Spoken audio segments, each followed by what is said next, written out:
Oreo இவன் எவ்வளோ sweet பாடுறா. பக்கத்தில் அது டச் அது கூட இருக்கணும். ஓணம் ஏதோ புதுசாக போட்டிருக்காங்க, அது என்னன்னு தெரியல. பட் அது பக்கத்தில் போய் டச் பண்ணாமல் படுத்துருக்கான். ஒரியோ என்னது அது? Seva let's go. பப்பு அவன் அந்த ரூம் கூட்டிகிட்டு போவான். எப்படி அவன் நடக்கிறான்னு மட்டும் பாரு. பப்பு கூட்டிகிட்டு போ, எந்திரிச்சு அந்த ரூம் கூட்டிகிட்டு போயேன். கலைக்காம போவான் பார்த்தியா? இது நான் சொன்னல. இங்கே வா, இங்கே வாங்க, இங்கே வாங்க. அச்சோ அது என்ன தெரியுது உனக்கு?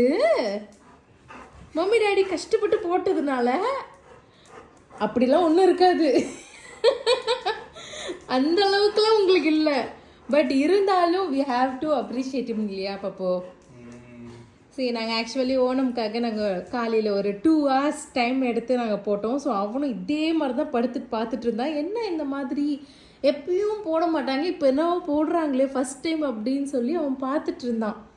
பட் ஒரே சின்ன இடத்துல கூட அவன் கலைக்கவே கிடையாது. இப்போ நாங்கள் சொன்னால் கலைச்சிருவான், பட் ஈ நோஸ் இட். அதுதான் எப்படின்னு எங்களுக்கு தெரியல. இந்த குட்டி மூளையில் இவ்வளோ அறிவா? அப்படியே ஒரியோ உனக்கு அது கலைக்கக்கூடாதுன்னு தோணிருச்சோ? சரி கலைக்கிறியா? வேணாம் வேணாம், 1 day வாச்சு இருக்கட்டும். நாளைக்கு நீ அதில் போட்டு விளையாடு சரியா?